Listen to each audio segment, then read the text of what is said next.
It's time for another edition of Flocktail Hour. I know, it sounds stupid. That's okay, I don't care. Bill, the Kansas Flamingo Chef, joined today by my oldest tattoo man, also known as Mike, and his lovely girlfriend that we don't understand why she puts up with him, Casey. Because I'm a bearded bandit. You're something. Anyway, we have on the table some ingredients to make a cocktail. So the reason I have various different things here is we're going to make one of my favorite cocktails, a Paloma, but we're going to make it two different ways. And I just realized we're missing a key ingredient. But that's okay. It's nothing that I can't fix. Paloma was the first drink I had on my 21st birthday. Fixed. Okay, so we're going to make this two different ways. Now, if you go to most bars, they're going to make what's called a sparkling Paloma. To make a sparkling Paloma, you need a grapefruit sparkling soda of some kind. Fever Tree happens to be the only one I can stand. You're going to need some lime juice.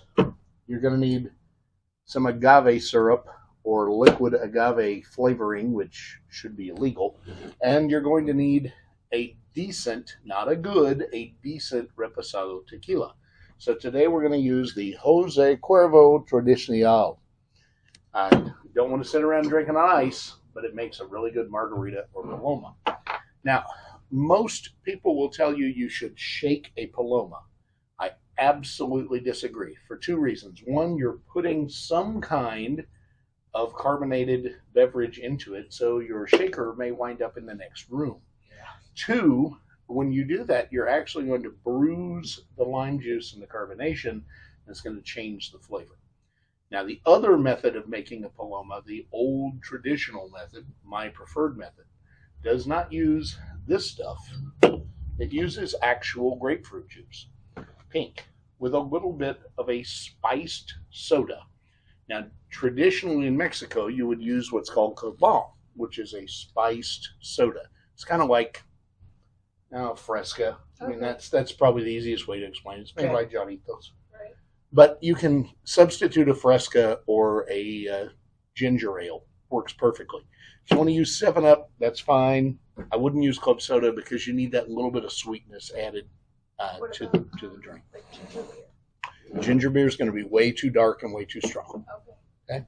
So I'm going to make it both methods so they can see what the difference is, how they taste differently. I do not shake a Paloma. I stir a Paloma. So if you're going to stir drinks, do yourself a favor and buy a decent stirring vessel. Don't try to stir your drinks in a cocktail shaker because it really doesn't work. When you're stirring, you want to set the back of the spoon against the outside of the stirring vessel and move it this way using your fingers. When you're using a cocktail shaker, it does this. It doesn't work. If you're making Manhattans, you need one of these. If you're making old fashions, you need one of these. All right, so real simple. The only thing that's going in here are our ingredients. Then it's going to get poured over ice, and we're going to serve it in a flute glass or tall iced tea, as it's also known. We're going to put a few ice cubes in it. And we're going to start with the sparkling version. Excuse me. All right. Helps if you take the top off. All right. So let's start with tequila. We're going to do 1.5 ounces of tequila.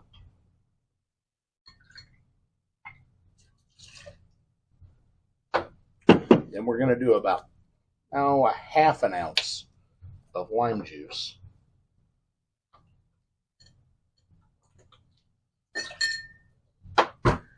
And we're going to do about 3 ounces of the sparkling grapefruit. And a little bit, and I do mean a little bit, of agave syrup in the bottom. Now, I am a firm believer that you should squeeze a lime into this or a lemon to offset that. So I'm going to take a lemon and just rind it like so. I'm going to stir this and pour it over ice. And like magic, it fits perfectly. So let's try that, and I'll get this ready for the next one.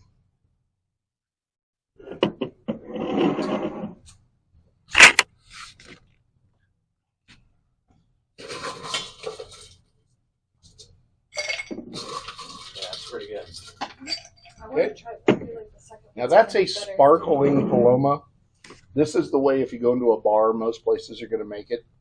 I'm not a fan. I mean, I'll drink it if I'm sitting on the beach, but That's why they call it. it's kind of empty. They There's a call big it, difference because Right? you don't have At the the. humidor, they call it Paloma-ish. Yeah, Paloma-ish. I like that. There's a big All right, difference since you don't have that grapefruit juice. directly. Right. So now we're going to do it the right way. It's a We're different going to do texture. tequila, It's more like it almost reminds Carbonated. me of lime a juice. mule. Now we're going to take our grapefruit juice and put about 3 ounces of that in there. That just looks the right And color. then we're going to take a little bit of ginger ale, top it, and spritz a lemon.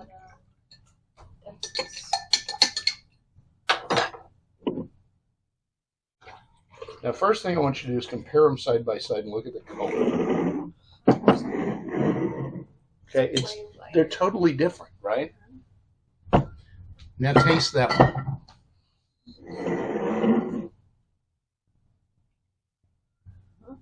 That's dangerous. I would have drank the whole thing. That's a Paloma. That's a Paloma. Yeah.